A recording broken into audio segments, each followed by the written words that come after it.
今日は私たちの宇宙についての驚くべき仮説をご紹介します。結論から申し上げますと、私たちが住むこの広大な宇宙は、実は巨大なブラックホールの中かもしれないのです。さらに驚くべきことに、その私たちの宇宙を含むブラックホールも別の巨大なブラックホールの中に存在している可能性があります。まるで入れ小細工のような無限に続くブラックホール宇宙の可能性について、今回は誰にでもわかりやすく解説していきます。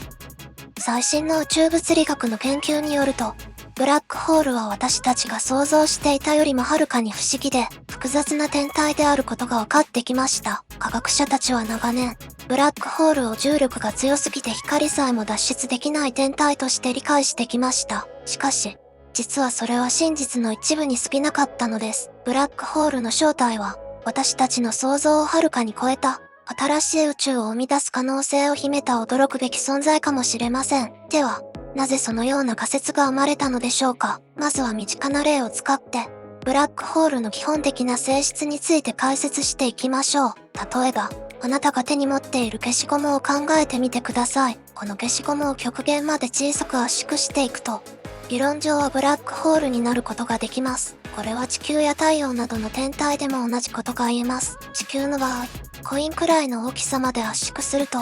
ブラックホールになります。太陽の場合は、東京都23区くらいの大きさまで圧縮する必要があります。これまで科学者たちは、ブラックホールは超高密度な物質が集まることで形成されると考えてきました。しかし、最新の研究で驚くべき事実が明らかになってきました。実は、ブラックホールの大きさが増すほど、その密度は逆に低くなっていくのです。これは、私たちの常識を覆す発見でした。例えば、太陽質量程度の小さなブラックホールは、1立方メートルあたりヒマラヤ山脈ほどの密度を持っています。一方、天の川銀河の中心にある超巨大ブラックホールは、太陽の400万倍もの質量を持っていますが、その密度は1立方メートルあたりシロナガスクジラ6頭分程度に過ぎません。さらに驚くべきことに、銀河団に存在する超大質量ブラックホール、アイリス211004156は太陽の38億倍もの質量を持っていますが、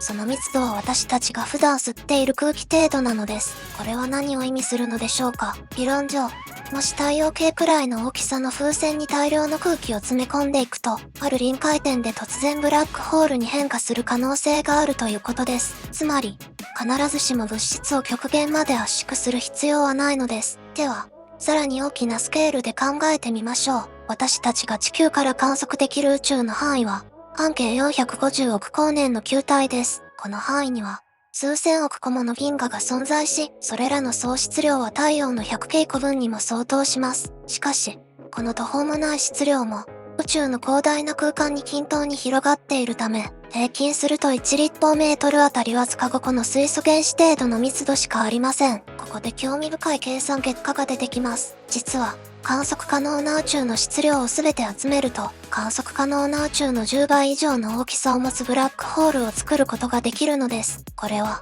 私たちが巨大なコスミックスケールのブラックホールの中に住んでいる可能性を示唆しています。しかし、ここで一つの疑問が生まれます。私たちの宇宙は膨張していることが観測によって分かっています。一般的に、ブラックホールの内部では物質は中心に向かって落ちていくと考えられています。これは、宇宙の膨張という観測事実と矛盾するように見えます。しかし、ここからが本当の驚きの始まりです。ブラックホールの内部では、私たちが普段経験している時間と空間の性質が完全に入れ替わってしまうのです。通常の空間では、時間は無限に続き、空間は有限です。しかし、ブラックホールの内部では逆に、空間が無限に広がり、時間が有限となります。これは、まるで SF のような話に聞こえるかもしれません。しかし、これはアインシュタインの一般相対性理論から導き出される厳密な数学的帰結なのです。具体例を使って説明してみましょう。例えば、あなたが巨大な水族館の中にいるところを想像してください。普通の水族館では、壁があって空間は限られていますが、時間は無限に進んでいきます。一方、ブラックホールの中では、まるで無限に広がる水族館の中にいるようなものですが、時間には限りがあるのです。さらに不思議なことに、ブラックホールの内部では、特定の方向に空間が引き伸ばされ、他の方向では縮んでいきます。これは、パスタを伸ばす時のように、一方向に引き伸ばされながら、他の方向が細くなっていく現象に似ています。この現象は、最終的にブラックホール内部の全空間を特異点へと導きます。ここで重要なのは、ブラックホールの特異点は、私たちが想像するような場所ではないということです。それは、むしろ時間上の出来事なのです。例えるなら、夏が終わって秋が来るように、避けられない時間の流れの中での出来事と考えることができます。この特異点では、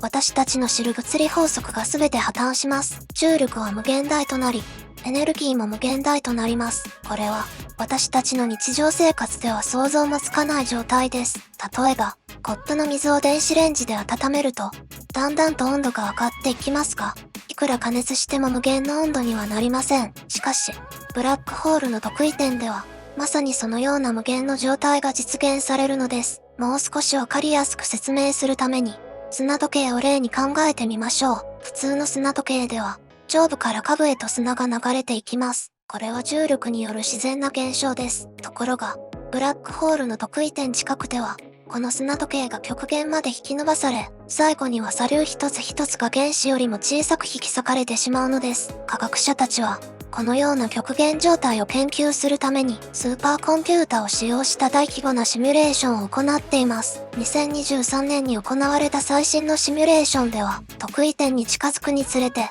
時間の進み方が極端に遅くなることが確認されました。例えるなら、蜂蜜の中でスプーンを動かすように、すべての物理過程が極端に遅くなっていくのです。さらに、特異点近くでは量子効果が重要になってきます。量子効果とは、原子よりも小さな世界で起こる不思議な現象のことです。例えば、机の上にあるコーヒーカップは、私たちの目には一つの場所にじっと止まって見えます。しかし、量子の世界では、このコーヒーカップは実は微小な範囲で絶えず揺らいでいるのです。時間と空間の概念さ、私たちが理解できる形では存在しなくなります。しかし、ここからが本当に興味深い部分です。物理学者たちは、この特異点での出来事が、新しい宇宙の誕生につながる可能性があると考えています。これは、ビッグバウンス理論と呼ばれる仮説に基づいています。ゴムボールを強く押しつぶすと、ある点で跳ね返るように、極限まで圧縮された空間が、突然また膨張を始める可能性があるのです。この理論に従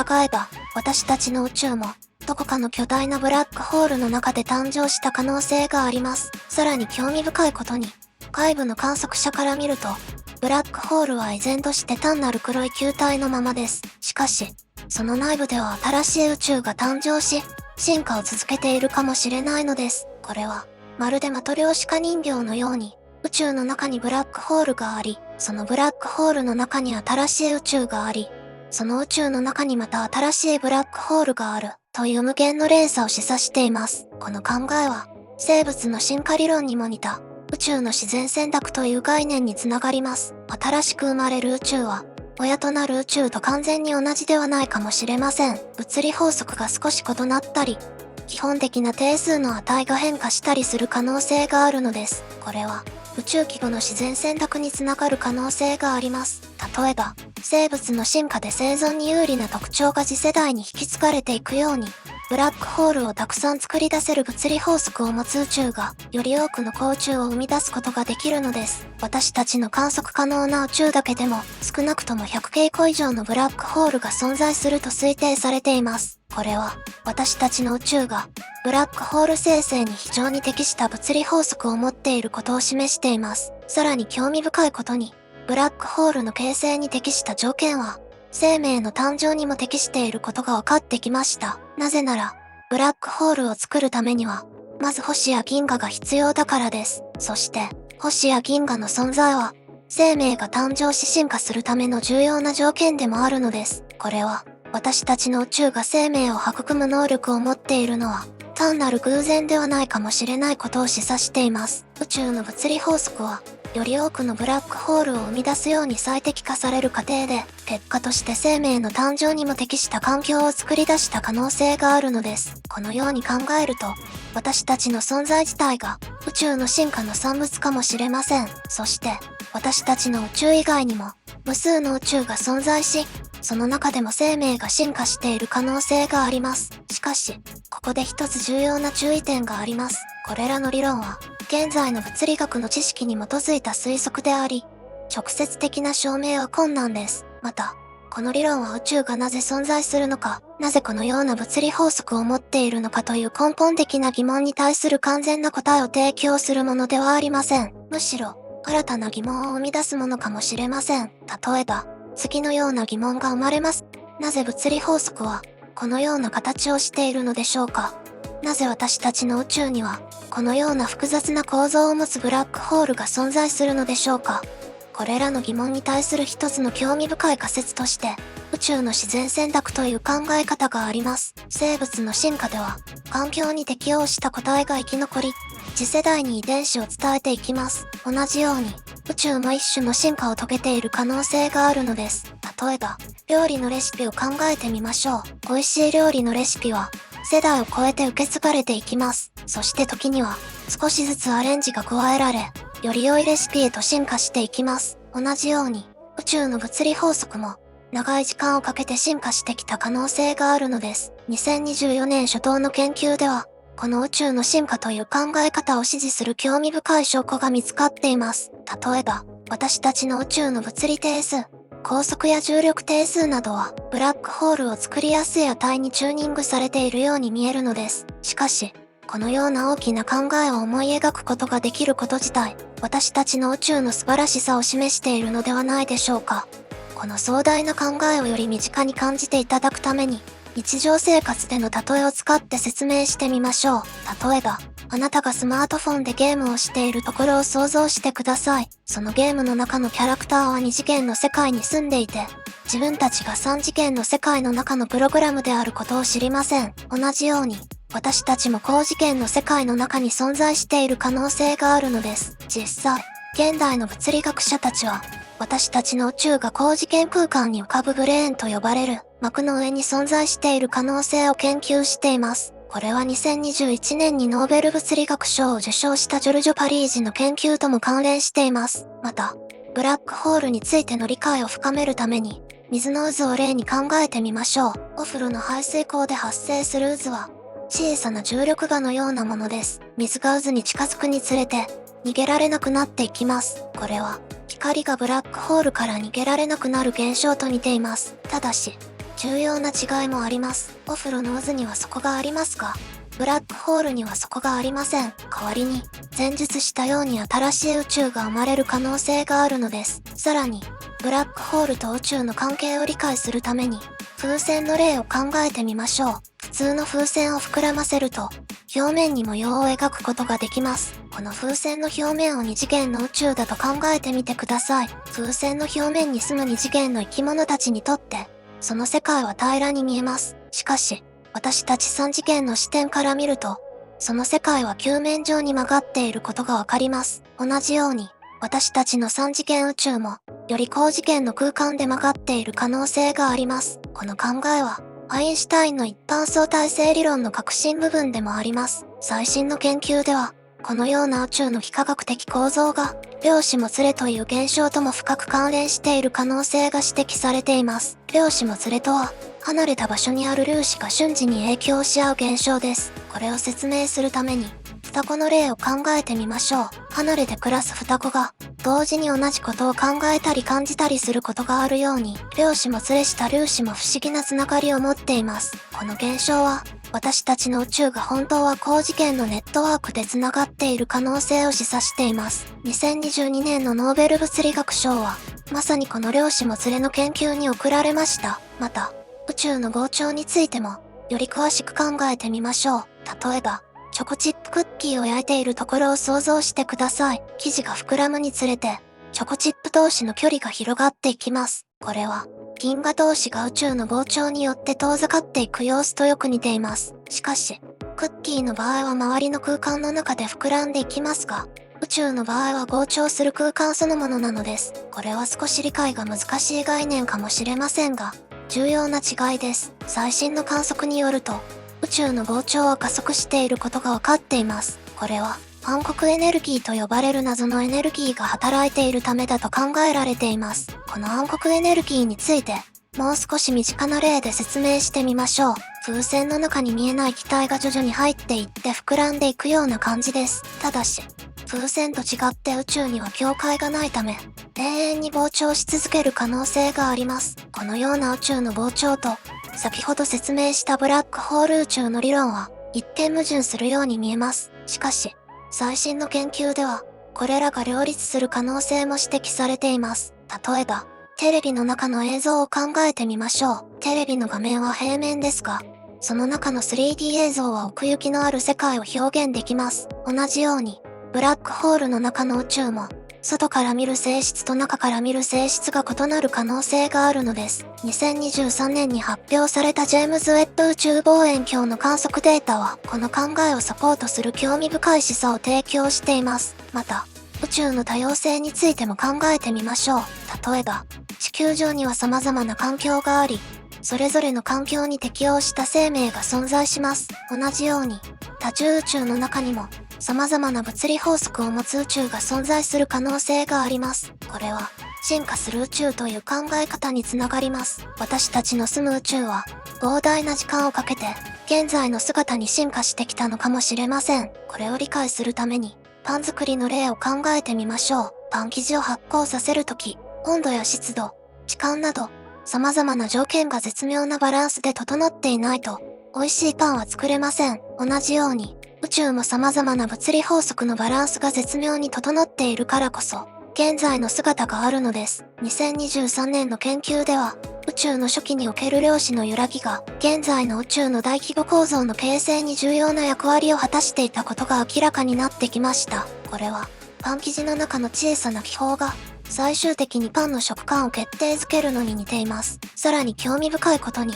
宇宙の進化過程では、予想もしなかった相発現象が起きている可能性があります。相発現象とは、単純な要素が組み合わさることで、予想外の複雑な性質が生まれることを指します。例えば、水分子は単純な構造をしていますが、大量の水分子が集まると、波や渦といった複雑な現象が生まれます。同様に、宇宙の基本法則は比較的単純なものかもしれませんが、それらが組み合わさることで、星や銀河、生命といった複雑な構造が生まれた可能性があります。最新の研究では、このような相発現象が、宇宙の進化において重要な役割を果たしていたことが示唆されています。例えば、DNA の二重らせん構造は、単純な化学結合の規則から自然に生まれる形態です。同じように、銀河の渦巻き構造も、重力という単純な法則から自然に生まれる可能性があります。このように、宇宙は自己組織化の原理に従って、より複雑な構造を作り出してきたのかもしれません。また、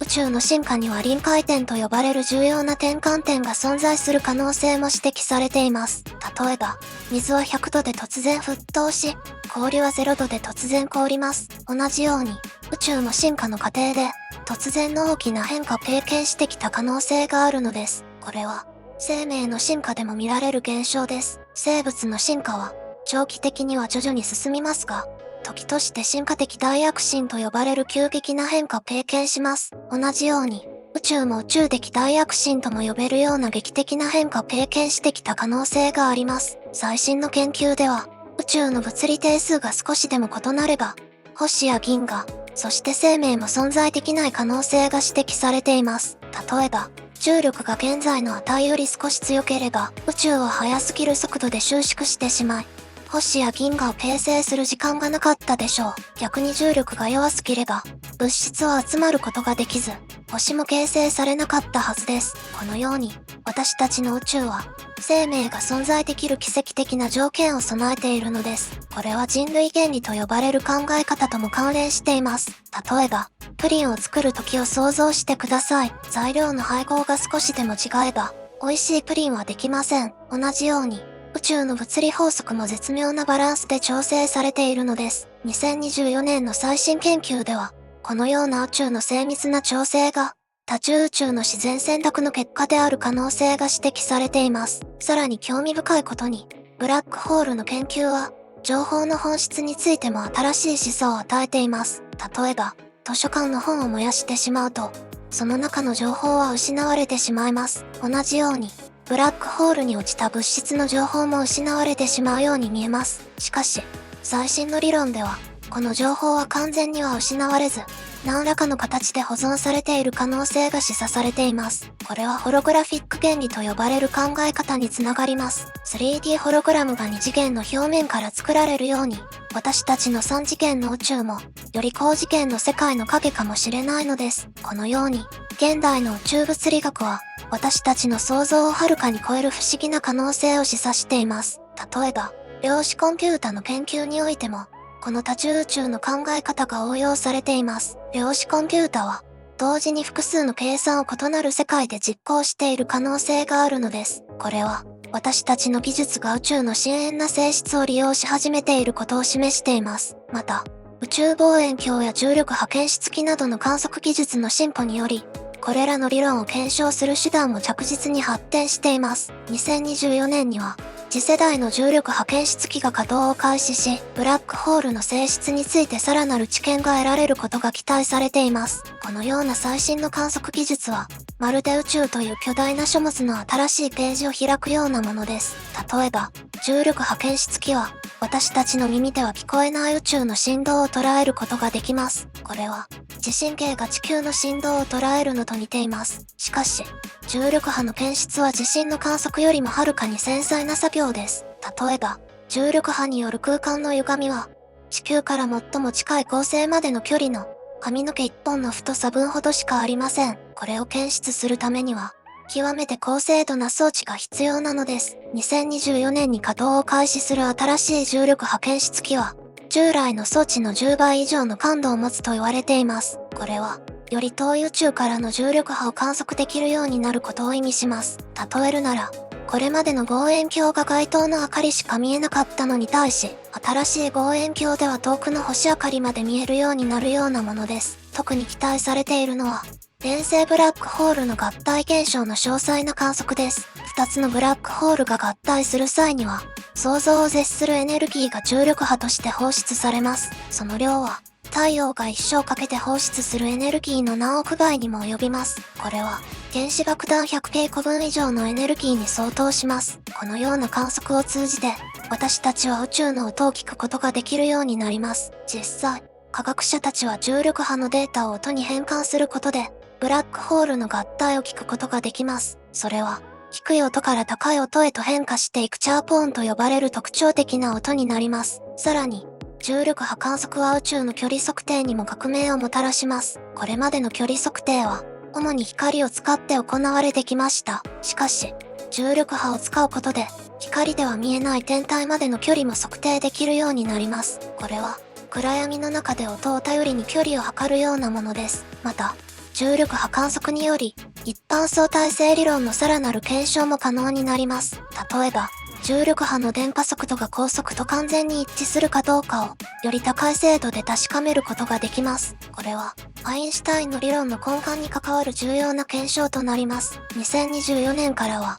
日本の重力波観測所、カクラも本格的な観測を開始します。カクラの特徴は、地下に建設された腕の長さ 3km の L 字型の装置を持つことです。地下に建設することで、地面の振動の影響を大幅に減らすことができます。これは、地震の揺れを避けるために地下室でピアノを演奏するようなものです。さらに、宇宙とブラックホールの関係について、別の興味深い視点も存在します。私たちの体を構成する原子は、すべて星の中で作られたものです。つまり、私たち自身が星のかけらなのです。同じように、私たちの宇宙全体が、より大きな存在の一部である可能性も考えられます。これは哲学的な問いも投げかけます。例えば、水槽の中の金魚は、水槽の外の世界を完全には理解できません。同じように、私たちも自分たちの宇宙の外側を完全には理解できない可能性があります。しかし、このような限界があるからこそ、科学の探求は今後も続いていくのです。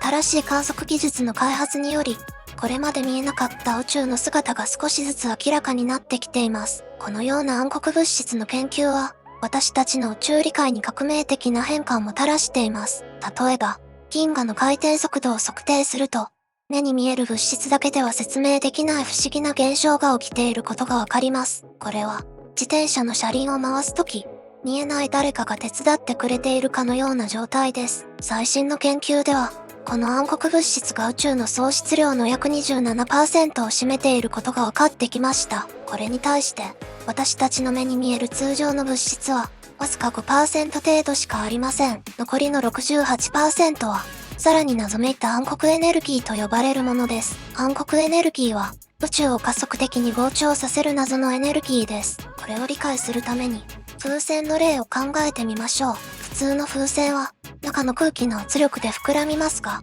膨らむにつれて内部の圧力は下がっていきます。ところが宇宙は、膨張すればするほど、さらに膨張を加速させているのです。これは、膨らむにつれてさらに膨らもうとする不思議な風船のようなものです。2024年に打ち上げ予定の次世代 X 線天文衛星では、この暗黒物質と暗黒エネルギーの性質をより詳しく調べることができます。この衛星は、宇宙の高温ガスから放射される X 線を観測することで、目に見えない暗黒物質の分布を探ることができます。これは、風の動きを見ることで目に見えない空気の流れを理解するようなものです。また、人工知能技術の発展により、これらの観測データをより効率的に分析できるようになってきています。例えば、従来の解析方法では数年かかっていた計算が、人工知能を使うことで数日で完了できるようになりました。これは、膨大な量の写真の中から特定の人物を探す作業を、人工知能が一瞬で行えるようになったのと似ています。さらに、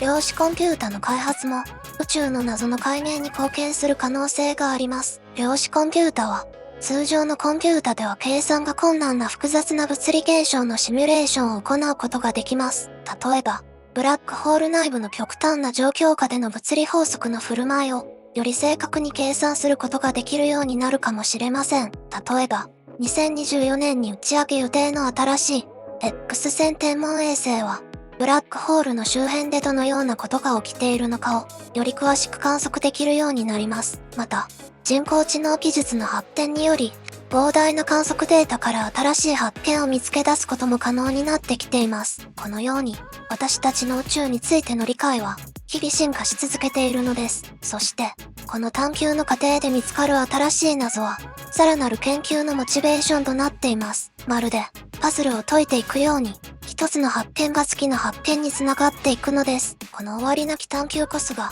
科学の美しさと言えるかもしれません。もし新しい宇宙が常に生まれ続けているのであれば、生命もまた永遠に続いていく可能性があります。このような可能性は、私たちに大きな希望を与えてくれます。例えば、地球上の生命は、40億年という長い時間をかけて、単細胞生物から現在のような複雑な生態系へと進化してきました。同じように、宇宙全体も、より複雑で豊かな構造へと進化を続けているのかもしれません。最新の研究では、生命が宇宙の進化において重要な役割を果たしている可能性も指摘されています。生命は、物質やエネルギーを循環させ、より複雑な構造を作り出す能力を持っています。例えば、植物は光合成によって太陽のエネルギーを化学エネルギーに変換し、それをもとに複雑な有機物を作り出します。同様に、知的生命体は宇宙の構造をさらに複雑にする可能性があります。例えば、人類はすでに宇宙空間に人工衛星を打ち上げ、宇宙ステーションを建設し、新しい構造を宇宙に追加しています。将来的には、他の惑星での生活や、宇宙空間での居住も可能になるかもしれません。また、生命の存在自体が宇宙の物理法則に影響を与えている可能性も考えられています。例えば、地球上の生命は大気の組成を大きく変化させ、地球環境を制御しています。同じように、宇宙全体でも生命が物理法則の進化に何らかの影響を与えているかもしれないのです。さらに興味深いことに、生命は情報を処理し、保存し、伝達する能力を持っています。この能力は、宇宙の複雑性を増大させる重要な要因となっている可能性があります。例えば、人類の文明は、書物やデジタルデータとして膨大な情報を蓄積し、次世代に伝えています。このように考えると、生命は単なる宇宙の産物ではなく、宇宙の進化を推進する重要な要素なのかもしれません。私たちの存在自体が、宇宙がより複雑で豊かな構造へと進化していく過程の一部なのかもしれないのです。このような宇宙の不思議について考えることは、私たちの日常生活にも新しい視点を与えてくれます。例えば、朝起きて見る太陽の光は、実は太陽の中心で起きた核融合反応が何万年もかけて表面まで伝わり、そこから8分かけて地球まで届いたものです。これは私たちが毎日目にしているものの中にも驚くべき物理現象が隠されていることを教えてくれます。また、夜空に輝く星々を見上げると、そこには数千年、数万年前の光が届いています。つまり、私たちは星を見ることで、過去の宇宙を直接観測しているのです。これは、まるでタイムマシンのように、過去の宇宙の姿を今の私たちに見せてくれています。さらに、私たちの体を構成する原子の多くは、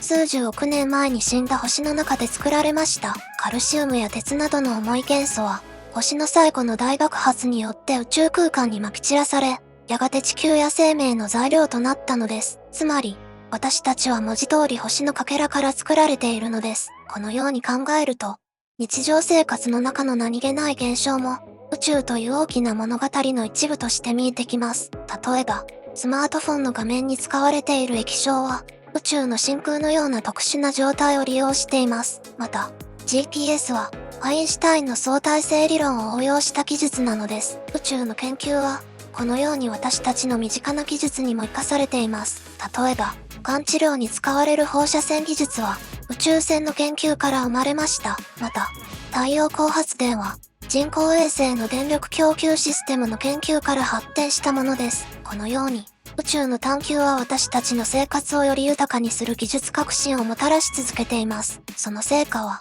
医療や環境、通信など、様々な分野で私たちの暮らしを支えているのです。本日の宇宙の神秘についての動画はいかがでしたでしょうか？もし星々の輝きのように心に残る内容でしたら、チャンネル登録と高評価で応援していただけますと幸いです。今日も素敵な宇宙の時間を共有させていただき、ありがとうございました。